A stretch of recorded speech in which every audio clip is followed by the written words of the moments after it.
¿no? Porque están creciendo, pues, ¿no? Están aumentando y es algo muy bueno. No me habían dicho un tema en específico, así que tengo algunas charlas por ahí, o si quieren podemos conversar de lo que ustedes quieran, ¿ya? Entonces, ustedes escojan. Christopher, graneado.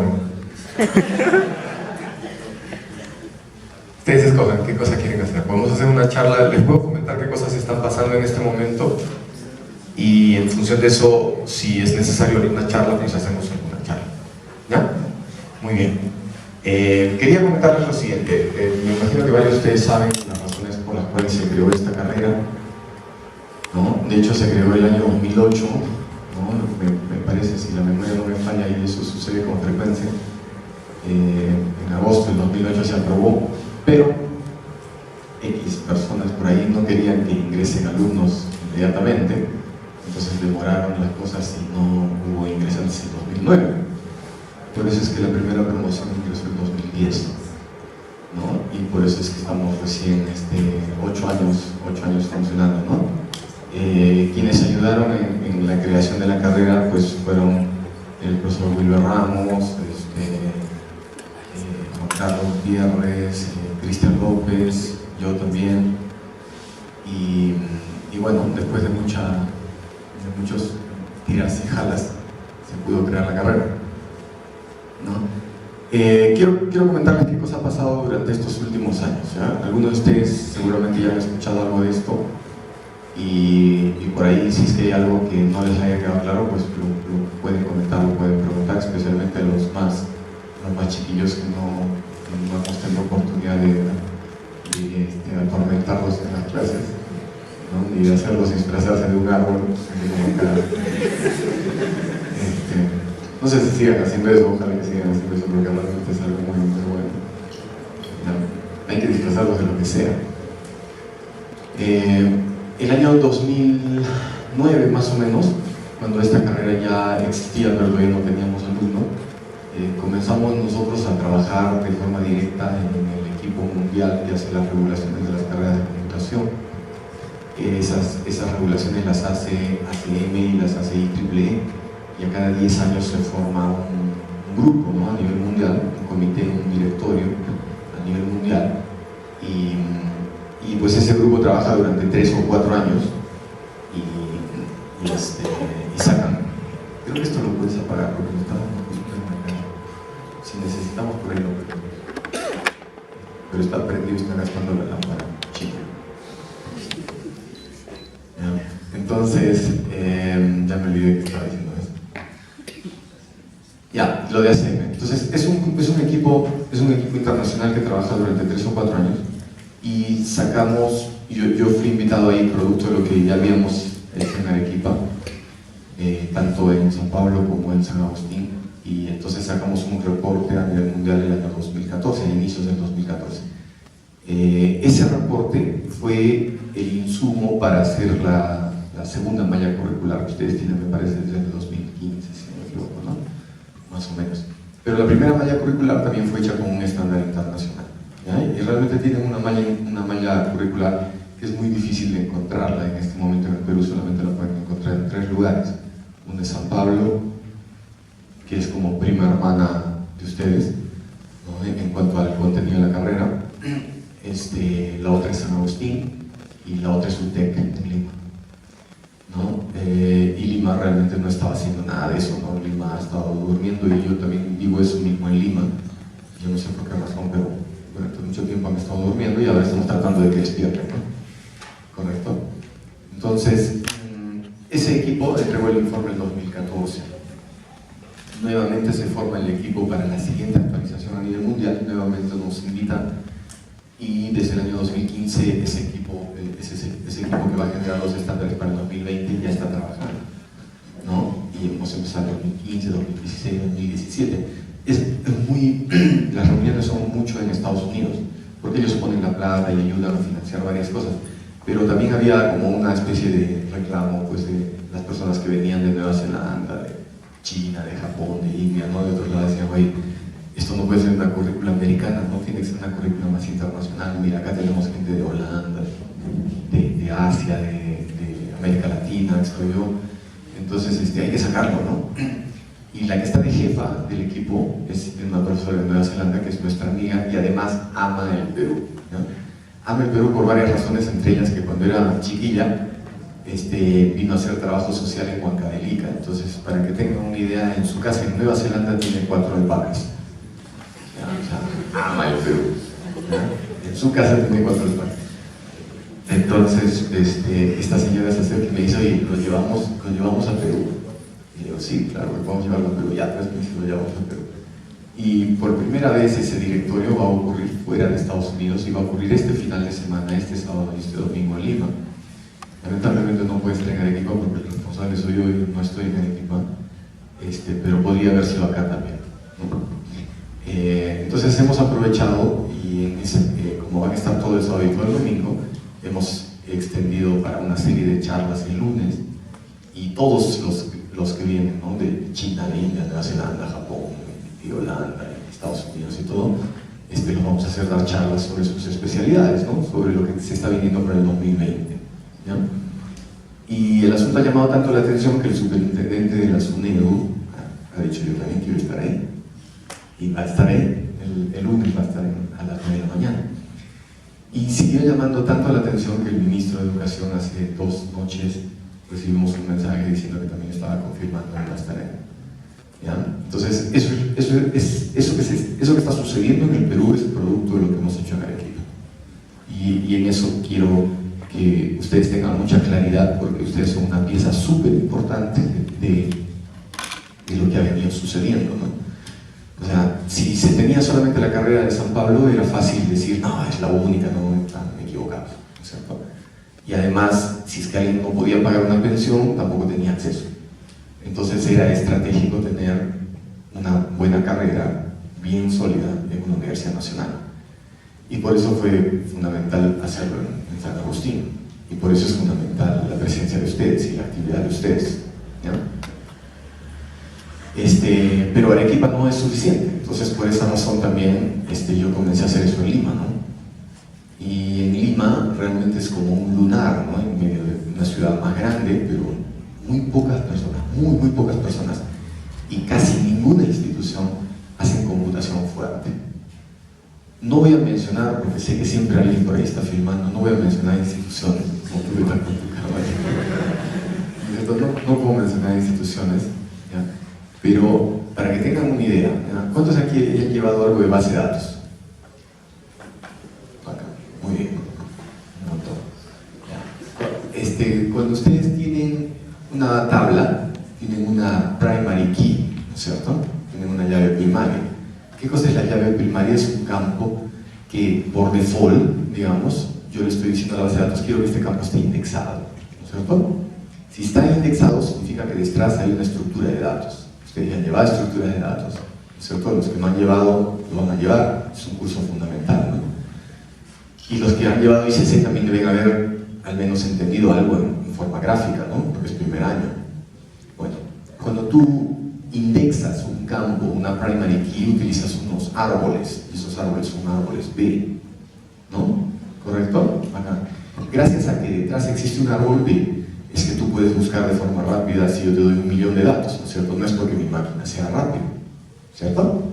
¿Correcto? Sí, perfecto. Entonces, yo miro un montón de cabezas que dicen sí, ¿ok? No tienen idea de cuántas veces yo he preguntado eso en una entrevista de trabajo con personas que quieren ser profesores aquí en Lima y no tienen la menor idea de qué cosa es eso. Y si aparece alguien y dice, mira, sí, yo tengo 20 años de experiencia. ¿20 años de experiencia dónde? En una empresa de software. Ah, muy bien. ¿En qué? En base de datos. ¿Qué quieres enseñar? Base de datos. Muy bien. ¿Qué estructura de datos está detrás de una primary key?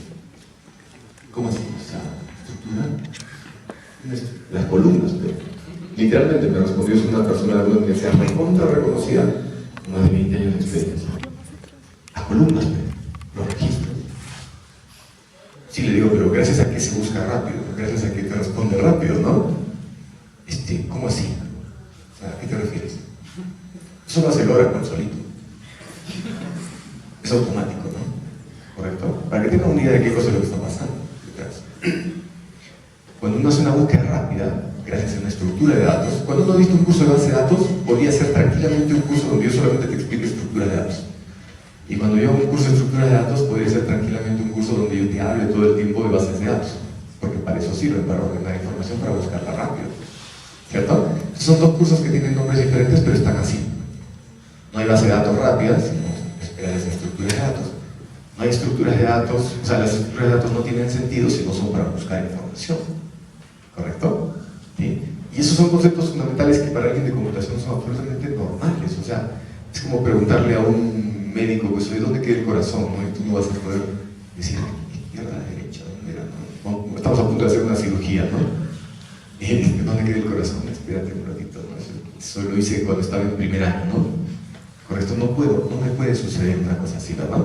¿Sí? Muy bien. La semana, estamos, ¿qué día estamos? Miércoles. El lunes de esta semana, creo, o domingo de esta semana, me escribe alguien, un amigo X, que trabaja en una entidad del Estado que nos afecta a todos, ¿ya? Imagínense que pudiese ser, pues, no sé, algo así como un ministerio, ¿no? Una cosa que nos afecta a todos. Y me dice, oye, ¿sabes este proceso que cualquier ciudadano necesita para hacer tal operación y no sé qué tanto? Sí. ¿Sabes cuánto demora en actualizar dentro de la institución? No, le digo, ¿cuántas horas? Le digo, no, estaba bromeando. No, me demora 23 días en actualizar en la base de datos. ¿Tiene idea de qué tan brutal tiene que ser el error para que algo demore 23 días? Eso está sucediendo hoy día, aquí, ahora. ¿Ya? Y cuando tú hablas con esas personas te dicen, no, es que tú eres académico, tú eres universitario, tú no tienes experiencia en cosas de la vida real. A mí me da mucha risa cuando dicen eso. ¿Y a qué te refieres con cosas de la vida real? O sea, tú quieres que yo aprenda y me adapte a eso que tú estás haciendo. Discúlpame, pero prefiero seguir aprendiendo cosas que sí sirvan, ¿no? ¿Correcto? Y cuando ustedes salen a la vida profesional, van a encontrar mucho de eso, van a encontrar muchísimas personas que les dicen, no tienen nada de experiencia, ¿no es cierto? Sí, bueno, eso es universidad, ¿correcto? Aquí las cosas son diferentes, ¿no? ¿Qué significa son diferentes? Significa en muchos casos, entre paréntesis, significa adáptate al atraso. Todos estamos atrasados, adáptate al atraso. Eso es lo que les quiere decir en muchos casos. Y todos, absolutamente todos aquí tenemos que ser rebeldes, ¿no? ¿Y rebeldes en qué sentido? Yo quiero que las cosas sean rápidas, que ocupen poco espacio, ¿no es cierto? Que consuman menos papel, menos electricidad, que el ciudadano sea atendido al segundo, ¿no es cierto? ¿Correcto? Al segundo. Acabo de venir, no sé quién fue el que me llamó ahorita hace un ratito, he aterrizado, yo aterricé y un familiar me dice, ya llegamos a esta notificación que dice que falta el pago del impuesto de tu auto del año 2017. ¿Dónde? Le digo, en la municipalidad provincial. Entonces me fui, ¿no? Fui a visitar a mis padres y me fui a la municipalidad. Entro a la municipalidad y le digo, disculpe, le digo, pero ¿por qué mandan esto en papelito? ¿Por qué no, ahora que estoy aquí pagando, por qué no me registras el número de teléfono? Y la próxima vez que tenga que pagar cualquier cosa me avisas 2 meses antes y me dices, señor, sabe que no importa que usted esté en la Cochinchina, no, estás en China o donde fuera, ¿no es cierto? Si me grabas el correo electrónico, me grabas el número celular, me puedes mandar notificaciones semanales o mensuales o lo que fuera de una deuda que está viniendo, ¿no es cierto? ¿Correcto? Y me dice, no, señor, sabe que sí lo hemos hecho con procedimiento, pero la gente no paga de forma electrónica. Entonces lo hemos tenido que cancelar, ¿no? Le digo, ¿y ustedes han divulgado algo? No. ¿Han explicado eso al ciudadano? No. Entonces, ¿cómo así espera que el ciudadano comience a pagar de forma mágica, de forma electrónica? Si no le avisas, no haces el esfuerzo, no divulgas y además no desarrollas la tecnología para que eso suceda así, ¿no es cierto? Y la conclusión que ellos llegan, la conclusión a la que ellos llegan, es que no es necesario hacer eso, ¿cierto? Y es una cosa súper loca. Me acaba de pasar hoy día en la mañana. Siempre yo trato de contar los problemas que me están pasando en el mismo día, ¿no? O el día anterior, porque la computación está metida en todo, absolutamente en todo. Entonces yo necesito, o nosotros necesitamos, o lo que nosotros teníamos en la cabeza siempre, aquí cuando creamos ciencia de la computación, es que necesitamos no 5 Cristian López, no 5 Wilber Ramos, no 5 Juan Carlos Gutiérrez. Necesitamos 500 saliendo por año de ese nivel. Eso es lo que necesitamos. Entonces necesitamos gente que les podamos exigir un montón. Necesitamos gente que cuando salgan le dices, oye, ¿sabes qué? Te puedes ir a Israel porque hay un proyecto, y me dicen, sí. ¿Hablas inglés? No hablaba cuando entré, pero ya me esforcé y ahora ya hablo. Necesitamos gente que cuando yo entre a una clase, le diga, ¿sabes qué? Let's talk in English this class.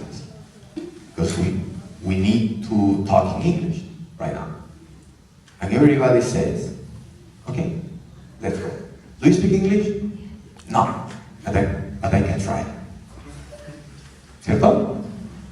¿Correcto? Necesitamos actitud, ¿no? Varias veces hemos comentado en la clase, le digo, oye, necesito que me desarrolles un software en un lenguaje X llamado awk, AWK, ¿sí? ¿Sabes awk? ¿No sabes? ¿Puedes hacerlo? Sí. Eso no es un tema de conocimiento, ¿no es cierto? Eso no es un tema de tener el grado, no es un tema de estar en cuarto año, no es un tema de estar en primer año, no es un tema de hablar inglés, no es un tema de tu casa, no es un tema del colegio donde estudiaste, no es un tema si era un colegio particular, el más pituco, el más pobre de la punta del cerro detrás de la cordillera. No importa si tenías electricidad en tu casa, no importa, es un tema de actitud. Me da la gana de hacer las cosas bien, ¿cierto? Y si a mí me da la gana de hacer las cosas bien, entonces, ¿sabes ese lenguaje? No. ¿Puedes hacerlo? Sí. No tiene idea cómo, ¿no es cierto? No tiene idea cómo, pero esa actitud marca toda la diferencia, absolutamente toda la diferencia con 98% de los profesionales que ustedes van a encontrar en el Perú. No con el 50%, con 98% de los profesionales. ¿Ya?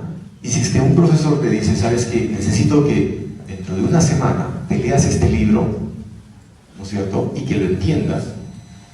Aprovechando que no está Juan Carlos, les voy a comentar una anécdota de Juan Carlos. Como los conozco varios años, tengo varias anécdotas de todos. Si quieren les cuento, mientras no vengan, les cuento de los que no estén. Juan Carlos Gutiérrez, ¿de quién dije? ¿De Juan Carlos, de Cristian, de Wilson? De Juan Carlos. Ya me olvidé. Juan Carlos Gutiérrez fue alumno de la primera promoción, cuando todavía era sistemas, ¿no? Y entonces yo volví de la maestría y me asignaron ese curso, entonces fue el primer grupo que yo agarré y estaba Juan Carlos, ¿no? Pero Juan Carlos era un alumno especial, ¿no? Era un alumno que sabía escuchar, ¿no? Era un alumno con ganas de salir hacia adelante, era un alumno con problemas como cualquiera, ¿no es cierto? Pero sus ganas eran mucho más claras que los problemas que podía tener cualquiera, ¿no es cierto? Entonces en algún momento me dice, oye, ¿y me puedes ayudar a postular? Por supuesto, ¿no es cierto? Y yo siempre les explico eso en las clases, pero ¿puedes ayudarme a postular? Sí. ¿Cómo hago? Mira, así, así, se manda el pasaje por aquí, por acá, los papeles por aquí, por acá. Y se fue pues a Brasil, ¿no? El día que llegó me llama del terminal terrestre, que era como a 5 cuadras, pero obviamente no conocía nada. Me llama y me dice, ya llegué. Acá, yo digo, ahora vente a la universidad. ¿Para dónde queda? Pregunta, ¿no? Y él no hablaba portugués. Yo, con Juan Carlos, inclusive en Brasil, creo que unas 2 veces se habla portugués, 2, 3 veces nada más. Habla bien, ¿no? Pero entiende súper bien también. Y ha escrito una tesis en portugués, o sea que lo domina. Pero no conocía nada, pues cuando recién llegas estás perdido, ¿no? Entonces, se fue a la universidad, caminando y de repente aparece, ¿no? De nuevo me llama de otro teléfono público. Ya llegué a la universidad. Sí, ¿dónde estás? No tengo idea. Parece una biblioteca, ¿no? Entonces, yo agarré y le digo, tengo una biblioteca por acá cerca. Ya le digo, debes estar en tal biblioteca, ¿no? De mecánica, digamos. Entonces salí y me fui a buscarme y estaba pues, todo perdido, ¿no? Como alguien, pues, cuando llega, pues, imagínate tú llegando a otro país, en otro idioma, ¿no? Todo eso. Llegó todo perdido y se quedó durmiendo en el alojamiento de la universidad más de un semestre, si no me equivoco, se ha quedado. Y ni siquiera debería poder quedarse allí. Pero como uno no tiene plata como para pagar un alquiler afuera o un hotel, ¿no es cierto? Entonces te quedas donde puedes. Varios de ustedes saben que yo he dormido encima de una mesa más de 2 meses en la postulación a la Universidad de São Paulo.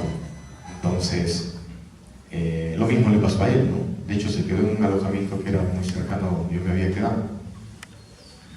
Y Juan Carlos, le tocó había un profesor chino muy bueno, pero que hablaba muy mal portugués, ¿eh?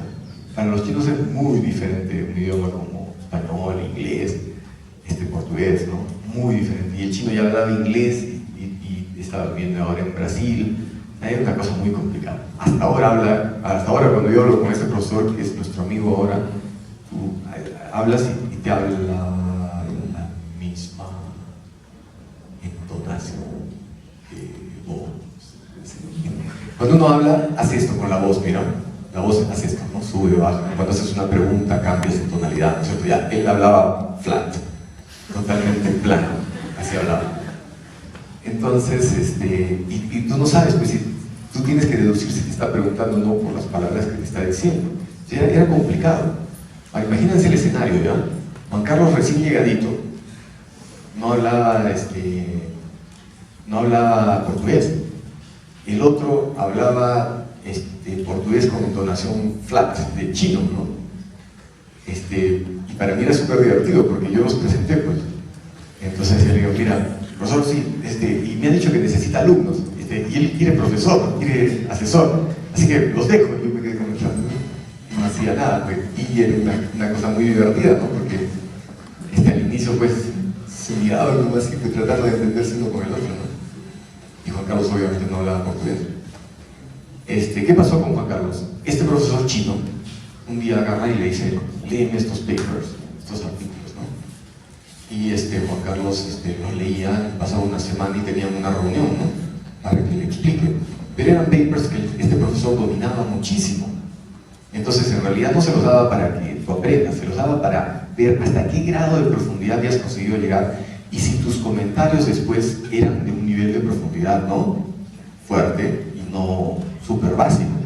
Era un examen en realidad, pero nunca le estaban diciendo que le estaban examinando. Todas las semanas le hacían eso y no le decían eso. Entonces Juan Carlos, como tenía toda la voluntad, se ponía a leer y explicaba lo que podía, ¿no? Entonces el otro le hacía preguntas y venía la siguiente semana y vamos para adelante.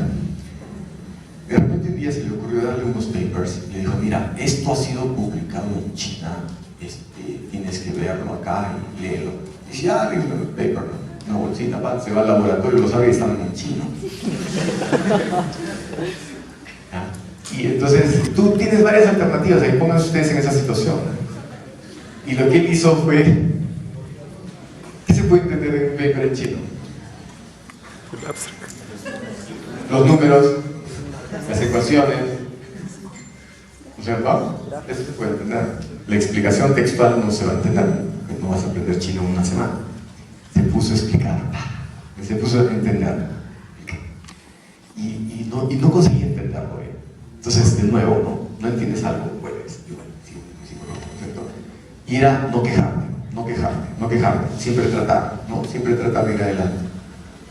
Y entonces, pasó una semana y no lo había llegado a entender, no estaba encontrando todos los ganchos, digamos, ¿no es cierto? Entonces, y el profesor me lo cita, ¿no? El viernes, 3 de la tarde, en mi oficina.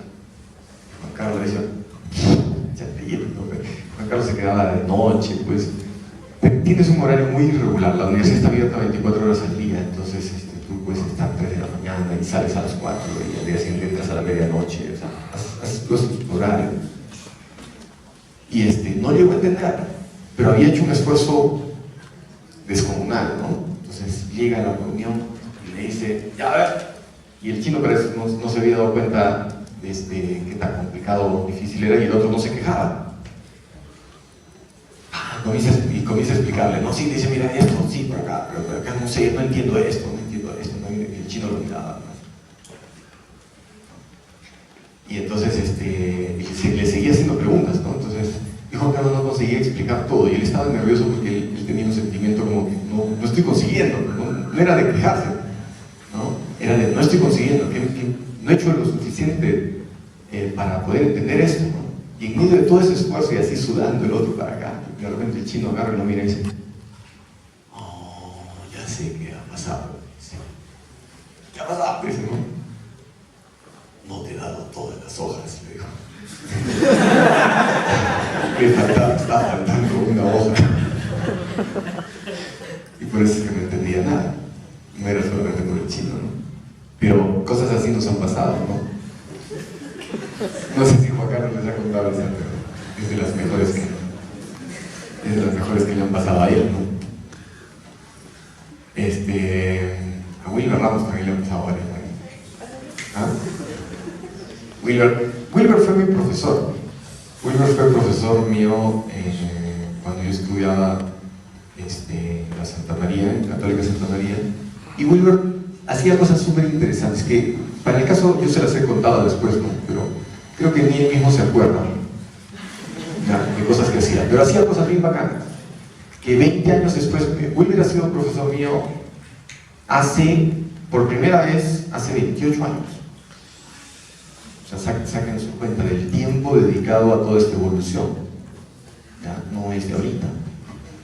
Hace 28 años fue mi profesor. Y Wilber tiene un hermano que es matemático también, y estudió en Brasil. Y se quedó en Brasil, creo. Inclusive se quedó en la misma ciudad donde yo vivía, en San Carlos, en São Paulo. Y entonces Wilber me enseñaba discretas, y una de las cosas que decía, muchachos, tienen que salir a estudiar fuera, váyanse a estudiar a otro país, pero váyanse para volver, ¿no es cierto? Porque si tú te vas, y te quedas afuera, y te vas a Israel, y te quedas y te va bien, y creces, y no sé qué tantos, después volteas atrás y dices, ¿por qué te tuviste que ir? Y la respuesta es que tú te tuviste que ir porque hay un problema acá, made in Perú, ¿no es cierto? Hay un problema acá que no has conseguido resolver y que no te ha permitido volver, ¿no es cierto? Ese problema no existe en Israel, ese problema existe acá, ¿correcto? Entonces, si tú te vas, estás bien preparado y haces una maestría y haces un doctorado y te vas, tú estás contribuyendo a que ese problema aumente, por lo tanto pierdes todo derecho a quejarte de lo bien o de mal que está Perú, ¿cierto? Uno solamente puede criticar y solamente puedes quejarte cuando tú estás haciendo algo por solucionar el problema. Si tú no estás haciendo nada por solucionar el problema de la corrupción de este país, no te metas a hablar de corrupción, ¿cierto? Si tú no estás haciendo nada por involucrarte en mejorar las condiciones de los ciudadanos, no te metas a quejarte de lo mal que están estas cosas en este país. Si tú no haces nada por mejorar la educación en las universidades públicas, no te metas a quejarte de por qué tienes un comedor con X limitación. ¿Sí? Solamente tiene derecho a criticar y hablar aquel que hace algo. Y eso es una cosa básica de entender en la vida, ¿no es cierto? Y el hecho de que tú hayas nacido pobre o rico no determina que tú vayas a ser exitoso o no en la vida. Para los que no sepan, yo estudiaba en un colegio nacional, en la primaria. En la secundaria estudié en el Salesiano, en Don Bosco, ¿no? Pero eso no es lo que determina si a ti te va bien o te va mal. Lo que sí determina es la voluntad que tú tengas para enfrentar la vida y para enfrentar los problemas. Entonces, si es que alguien dice, ¿sabes qué? Yo soy pobre, hasta ahí no hay ningún problema. Mis papás no tienen plata, no me has dicho ningún problema. ¿Cuál es la razón por la cual no puedes tener un doctorado? Hasta ahora ninguna. ¿Tienes cerebro? Sí. ¿Funciona? Sí. Bacán. ¿Cierto? No basta tenerlo, ¿no? Me adorno, tiene que funcionar también, ¿no? Wilber hacía cosas bien bacanas, como les decía. Wilber en las clases nos decía, tienen que salir, pero tienen que volver. Y eso me lo dijo el primer año. Y tiene razón. 28 años después le digo, tiene razón. Es más fácil hablar cuando no está, ¿no? Pásame para acá. Correcto. Entonces, otra cosa que también sucedió fue que nos decía, en Brasil, si tú vas y postulas y lo haces bien, puedes tener una beca y te pagan por estudiar. Y eso para mí es una cosa súper nueva, porque normalmente en Perú siempre nos han dicho que tú tienes que pagar para estudiar. Y él me decía, te pagan para estudiar. Eso está bueno, ¿no? Tal vez no le entendí el resto de la clase ese día, pero eso me quedó muy grabado, ¿no? Pasaron varios años y yo por casualidad trabajaba en el parque industrial en la UNCE, en la informática de la UNCE que funcionaba en el parque industrial, ahí trabajaba. Y me contaron, y llega un mensaje, miren cómo es la vida, porque la vida es un grafo. Todos acá deben conocer más o menos qué cosa es un grafo. Bueno, la vida es un grafo, ¿no? Me llega un mensaje de un muchacho que se llamaba Marco, que estaba en Brasil perdido buscando a su mamá que vivía en Tacna. ¿Han visto la historia de Marco? Igualito. Ya estaba buscando a su mamá, pero este no era de Italia, era de Tacna. Y nosotros ayudamos a hacerle el puente con alguien que tenía correo electrónico. Estoy hablando del año 93, en esa época no era muy común el correo electrónico, pero en el parque industrial de la ONCE ya teníamos correo electrónico. Entonces le hicimos el puente para que hable con su mamá.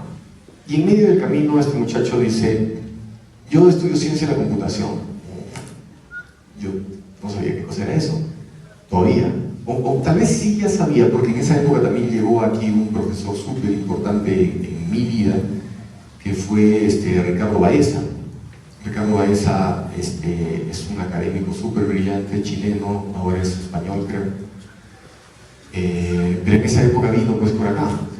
Y entonces yo conecté al toque eso, lo que Marco me había dicho con lo que este profesor era, ¿no? Y este profesor, su tesis de doctorado fue hacer un buscador, yo estaba haciendo un buscador para San Agustín, que por cierto, paréntesis, ¿ya? ¿En la biblioteca han ido alguna vez a buscar algo? Ya. Cuando ustedes buscan no aparece una barrita, si mientras está leyendo, bueno, ese fue el primer prototipo que yo hice hace 25 años y fue la primera prueba que hicimos para verificar que la cosa funcionase, y se demora mucho porque detrás recorría todas las ocurrencias en una lista enlazada donde los bloques están separados.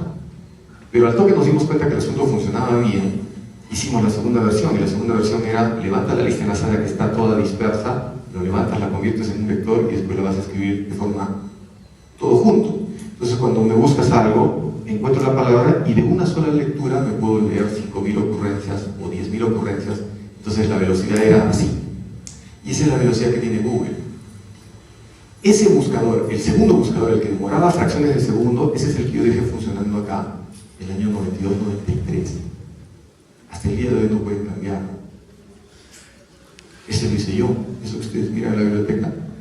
El que, si aparece una barrita cuando ustedes buscan así, esa barrita que demora, es por culpa de la lista enlazada y fue el primer prototipo. Pero nosotros no dejamos ese. Nosotros dejamos uno que tú escribías lo que sea, escribías Enter. ¿Cuántas ocurrencias encontrabas? 5, 10.000. Era la velocidad de Google. Y eso fue el año 93. Google fue creado el año 98. Y eso puede funcionar en 1 mega, o en 1 giga, o en 1 tera, con la misma velocidad. Y eso se hizo acá. Y eso a mí no me lo enseñaron en la carrera. Eso yo pude hacerlo gracias al problema que me puso esa persona que trabajaba en el parque industrial, y no fue producto de lo que me habían enseñado. Pero gracias a esa estructura de datos, yo postulé a Brasil, presenté eso. El año 93 no había Google, y al toque lo expliqué, me dieron la beca para entrar a la maestría. Me parece increíble que 25 años después un software sobreviva. No lo digo con mucha alegría, me da un poco de vergüenza porque significa que no hemos evolucionado, ¿no? Y eso es cuestión de sentarnos a ustedes en una clase y les explico cómo está toda la estructura de datos y se meten a hacerlo. De hecho, en medio de todo el proceso, no sé si ustedes saben eso, probablemente sí, pero en Linux, cuando tú borras algo con la línea de comando, se borra y se borra. En Unix se borra un archivo y se borró, nada de papelera, reciclaje, esas cosas, todo en pantalla negra, ¿no? ¿Correcto? Bueno, un día por error yo borré todo el programa. Cuando ya estaba como 6 meses de desarrollo, lo borré y lo reconstruí en 1 semana. ¿Por qué? Porque tu cerebro evoluciona y conecta, ¿no es cierto? Y abstrae mucho mejor, y entiende mucho mejor. Entonces en 1 semana, y también por el susto, ¿no? Porque era mi primer trabajo. Era mi primer trabajo, ¿no? Entonces, no puede ser, de borrar. Fui a consultar al pata que era mi jefe. Me dijo, no se puede, ¿qué has hecho? Así, no, imposible, ¿qué hacemos? No sé. 1 semana y lo reconstruí. Y yo mismo he venido y yo mismo lo he instalado en las 3 bibliotecas. Y de hecho, si pudiésemos interconectar todas las bibliotecas del Perú, demoraría igual fracciones de segundo, muy poquito. Me parece muy malo que, habiendo tenido ese tipo de tecnología desarrollada en el Perú en el año 93, 5 años antes de que Google exista, nosotros no tenemos ningún Google en el Perú. ¿Por qué no tenemos ningún Google? Porque no basta que tú seas inteligente. No basta que tú seas inteligente. Tienes que ser inteligente, tienes que tener un grupo de gente inteligente a tu costado. Caballero, ven usted para acá.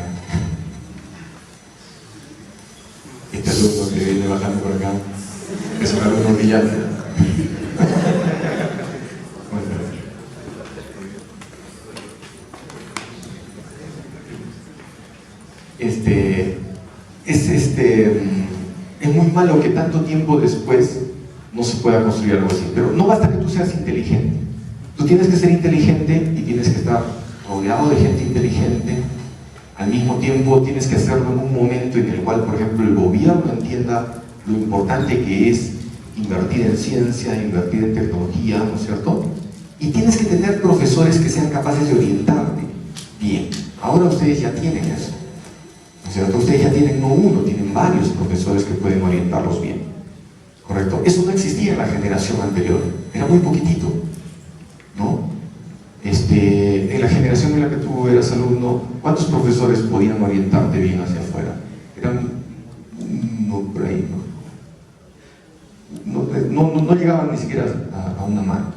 En mi generación, con suerte había 1,5 por ahí que te hablaba de cosas medias diferentes, ¿no es cierto? Uno de ellos era Wilber, ¿no? Que les estaba contando de algunas cosas que Wilber, que tú me parece que las conoces también, ¿no? Entonces, Wilber decía eso, ¿no? Decía, váyanse a estudiar afuera pero no te vayas para quedarte, vete para volver, porque se necesita que tú estés acá. Y lo mismo yo les digo ahora, ¿no? También, o sea, salgan, es importantísimo que se vayan al Japón, que se vayan 5.000 soles, ¿no es cierto? Hay otros que ganan 1.500, ¿no es cierto? Vamos a la reunión del directorio. Aquí voy a invitar al que sabe instalar el cañón, o voy a invitar a los que pueden decidir para la organización. Si tú eres muy bueno y no sabes comunicarte, y no sabes hablar, no sabes actuar en un conflicto, porque de repente tú y yo no estamos de acuerdo y tenemos que soltar un poco de cada lado para conseguir algo, no sabemos hacer eso. No sabes pararte en público, no sabes disfrazarte de árbol. Dentro de 20 años, te vas a acordar de lo importante que es esto. Me imagino que tal vez ya lo has sentido más de una vez. Pero después de disfrazarte de árbol, ¿de qué no te puedes disfrazar en un auditorio? ¿Quién se va a atrever a burlarse de Christopher porque se disfrazó de árbol? Pero la cantidad de cosas que he aprendido producto de eso es espectacular. Por supuesto que yo también me acuerdo más, porque grandote con cara de árbol no es fácil de olvidar, ¿no? ¿Correcto? Y en realidad de varios, ¿no? Pero ha sido una de las mejores cosas que has hecho en tu vida y te apuesto que dentro de varios años te vas a acordar. Y tú mismo vas a explicar eso a otras personas con las cuales te toque trabajar. ¿Correcto? ¿Sí? Muy bien. No me quiero consumir todo el tiempo, porque yo también siempre que vengo a Arequipa, no sé por qué, y varias personas que yo no digo nada se enteran, pues ya no pongo nada en el Facebook, pero se enteran. Y entonces llego y reunión, aeropuerto, ¿no? Y ahora he tenido 15 minutos para saludar a mis papás y tengo todo el día repleto de cosas y aeropuerto. Y solamente he venido por eso.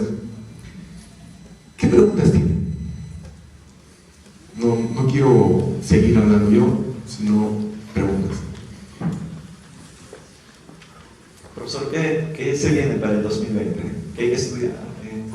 ¿Qué se viene? Cosas absolutamente inevitables.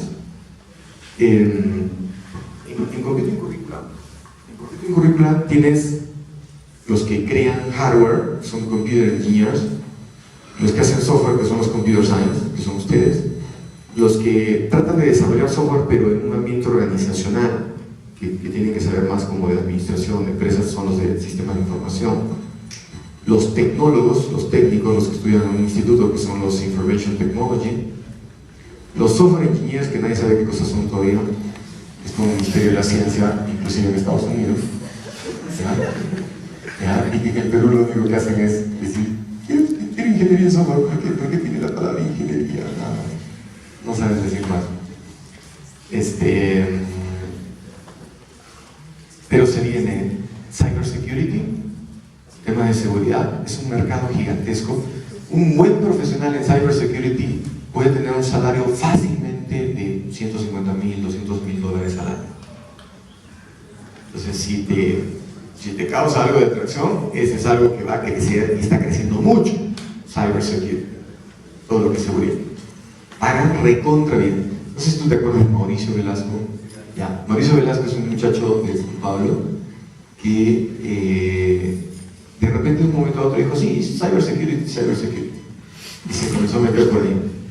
Y de repente, en su defensa de trabajo final del 10º semestre, presentó pues unos temas de seguridad, y yo estuve en la defensa de su tesis. Y en la defensa de su tesis lo que hizo, mira, sí, nos vamos a meter esta base de datos de la NASA. Y se comenzó a meter, pues no lo vi, ¿cómo está metido? Miren lo que hacen en su tiempo libre, ¿no? ¡Pum! Se metió a la base de datos. Mira, acá está la base de datos, acá están los campos, acá está el contenido, no sé qué tal. Pero tenemos que salir rápido para que no nos rastreen. Entonces, se metió y se salió pues así, y hacía pues cosas como esa, ¿no? Y entonces en eso terminó, yo lo tuve haciendo prácticas conmigo aquí en Arequipa, y de repente me dice, me voy a Lima a una empresa de seguridad. Y se fue a Lima. Pasaron unos 6, 8 meses, ya tenía un buen salario en Lima, y tenía capacidad de comunicación.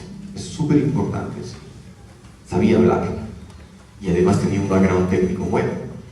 Entonces, agarra y se fue a Lima. Pasaron 6 meses y me escribe, Ernesto, es que me han hecho hiring, ¿no? Me han captado, no sé cómo se traduce eso. Cuando te captan para un trabajo, ¿no? Hiring. Las empresas hacen hiring. Entonces, me han hecho hiring de una empresa en Nueva York. Cuando estuve en Lima, ya tenía a su cargo la seguridad de algunos bancos en varios países de América Latina. Y eso fue poquitos meses después de que entró.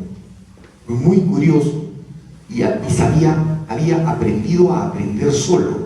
Eso es una característica importantísima en ustedes. Que sepan aprender solos, que sepan, que hayan aprendido a aprender. Y él ya tenía a su cargo la seguridad de algunos bancos en América Latina y de repente me dice, me voy a Nueva York. Y ahora estoy en Nueva York, trabajo en el piso 80 de un edificio súper bacán en Manhattan. Tiene un salario de la patada, ¿no es cierto? Súper buen salario. Y ahora tiene a su cargo temas de seguridad en Asia, y en Europa, y en América Latina también, ¿no? Y no tiene maestría, no tiene doctorado, nada. Solamente cybersecurity. Tal vez ya no tiene, no lo sé. Pero hasta donde yo lo acompañé, no tenía. Ya, cybersecurity es una área súper caliente. Otra área que es súper caliente es data science, ciencia de datos. La ciencia de datos involucra que domines al revés, al derecho, por dentro y por fuera, bases de datos. Involucra que domines estructuras de datos, involucra que domines algoritmos, involucra que domines escalabilidad. Significa, y eso yo lo he explicado muchas veces, cuando tú haces una solución, la pruebas con 5 y después la pruebas con 10, el método de burbuja, el ordenamiento de burbuja, yo lo pruebo con 5, funciona. Lo pruebas con 10, funciona. A ver, pruébalo con 1.000.000, no tiene el mismo comportamiento, ¿no es cierto? Porque el comportamiento del algoritmo se describe a través de una ecuación. Y si es que es una ecuación que sube así de forma exponencial, como 2 elevado a la n, entonces cuando le metas un n grande no va a servir. Pero eso lo entiende alguien de computación. Alguien que no estudia computación, o de todos los que hay en este país, 98% de nosotros que están preocupados en hacer clic en la última herramienta que acaba de salir, no entienden eso, pues. No entienden eso, ¿no? Entonces ahí tienen un mercado grandote. Hacer procesamiento de mucha data involucra que sepas utilizar más de un procesador al mismo tiempo. Entonces eso involucra programación paralela, threads, ¿cierto? Y una máquina que tiene 4 núcleos te va a quedar chica. Entonces necesitas hacer que tu proceso salte entre varias máquinas. Procesamiento distribuido.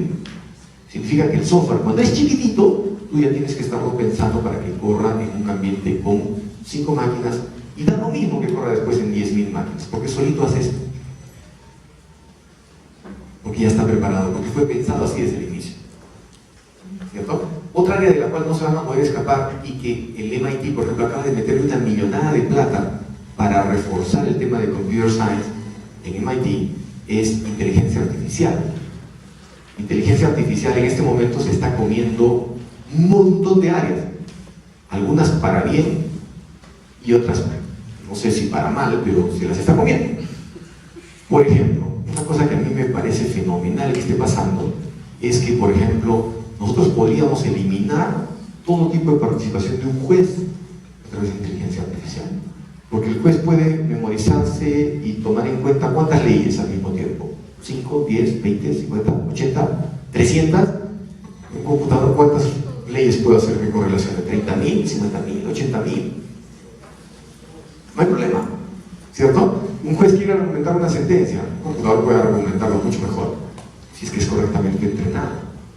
Podemos eliminar todo ese sistema de justicia corrupto que tenemos. Y eso ustedes lo tienen en la mano.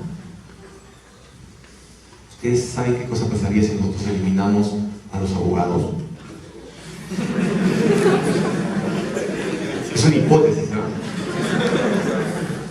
Pero se dan cuenta qué cosa es lo que pasaría si tuviésemos un sistema de justicia que no dependa de la voluntad ni de la dirección del viento, sino que dependa de que se apliquen las leyes de forma justa. Sería fenomenal este país, ¿o no? Acá. Bueno, hay varias carreras que están desapareciendo y están desapareciendo por culpa de ustedes o de las cosas que están saliendo de carreras como ciencia de la computación.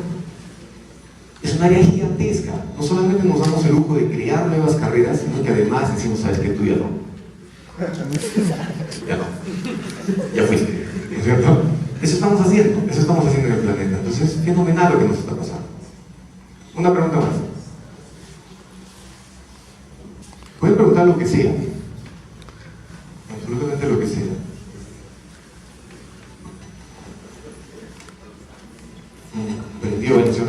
Quería saber si aquí en Perú había alguna empresa que esté trabajando con inteligencia artificial. Deben saber si existe alguna. Mira, hay empresas que están intentando hacer eso, ¿ya? Hay bancos que ya le han prestado atención a todo eso, y no desde ahorita, ya desde hace algún tiempo. Lo que pasa es que en muchos casos no es público, ¿ya? Hay muchas empresas que piden personal a través de redes internacionales, no mandando correo electrónico. O sea, te puede llegar algo por correo electrónico.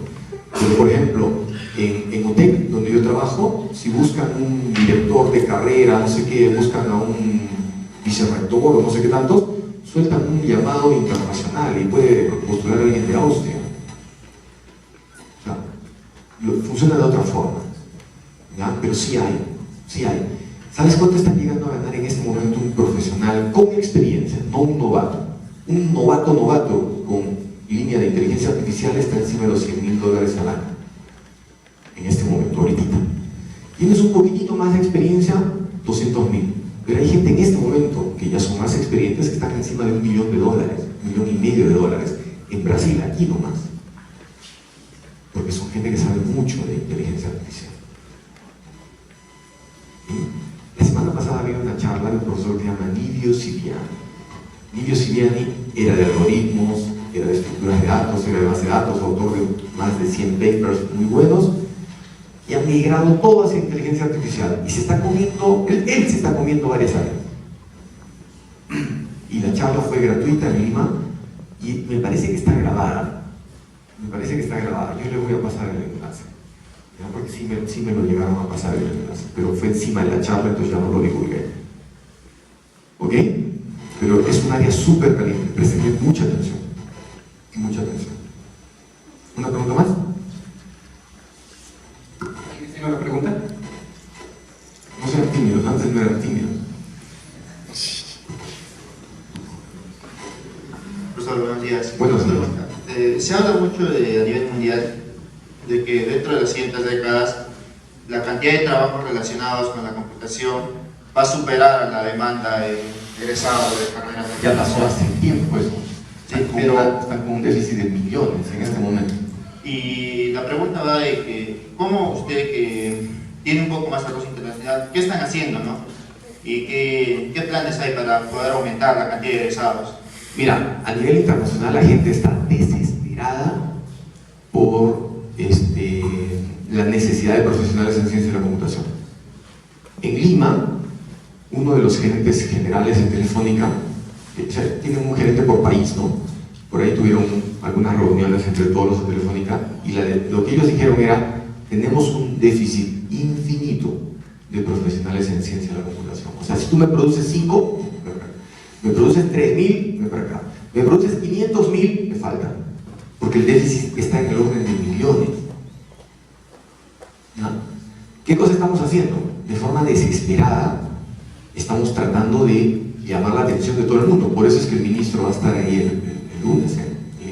¿Y sabes qué cosa estamos haciendo con el ministro? Y va a suceder en cualquier momento y lo voy a firmar y se lo voy a pasar. El ministro lo vamos a meter a una clase de ciencia de la computación.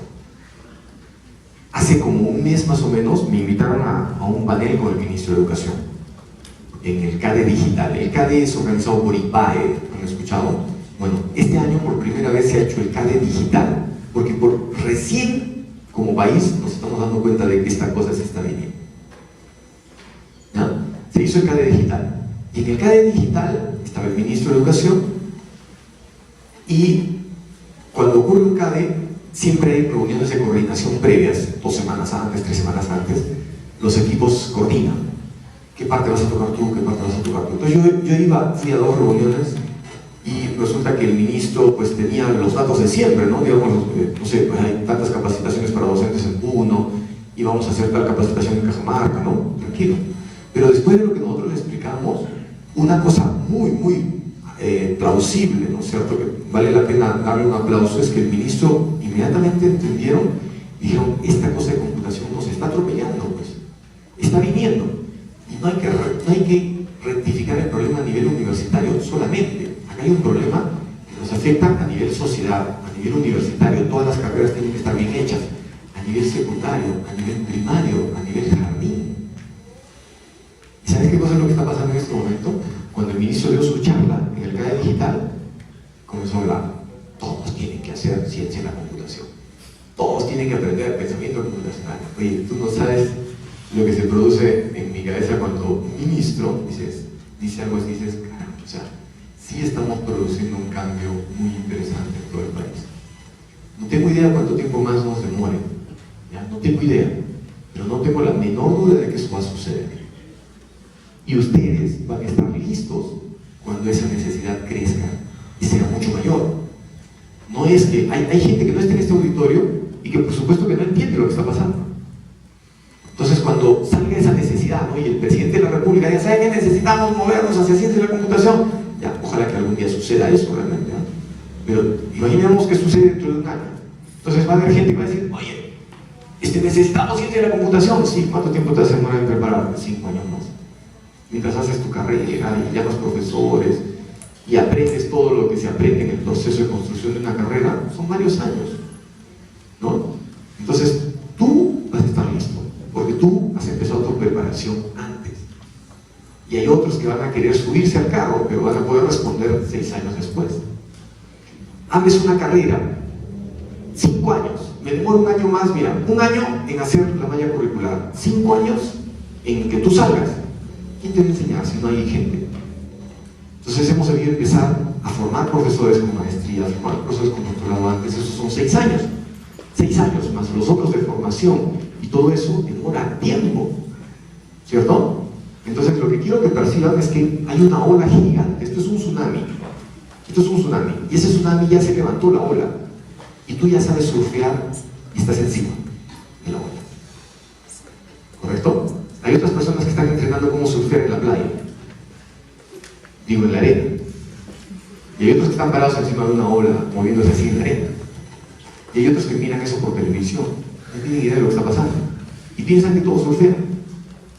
Y cuando esa ola caiga, tú no te vas a caer y ni te vas a hundir, y vas a estar listo para agarrar la siguiente ola. Y hay gente que pasa la ola, nos revuelca y dice, ok, ahora voy a descansar. Y esto no tiene tiempo de descanso, porque la otra ola ya está viniendo detrás. ¿Entendiste cuál es tu rol? ¿Entendiste por qué es tan importante que estés acá? ¿Sí? Es súper importante. De este grupo debería salir un ministro, de este grupo debería salir un presidente de la República. ¿Por qué no? Deberíamos tener eso. Hay otras carreras en las cuales les dicen eso desde chiquitos, desde que entran, ¿no? Y de forma equivocada. Sin embargo, el mundo en este momento está siendo dominado y transformado y empujado por carreras como la de ustedes. Entonces, ustedes son parte importante de ese cambio. ¿De acuerdo? El cambio no es el que está a tu costado, no es el que está en el auditorio al costado, no es el que no vino.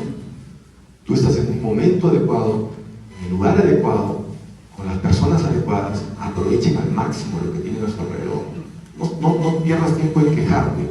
Avanza, estudia, porque es un tsunami lo que está viniendo. Mejor dicho, es un tsunami lo que ya vino y ya no estamos en la primera ola. ¿De acuerdo? Les agradezco muchísimo el tiempo y haberse venido esta mañana para acá. Ni siquiera he dormido bien, pero estoy recontra contento de estar acá. Gracias.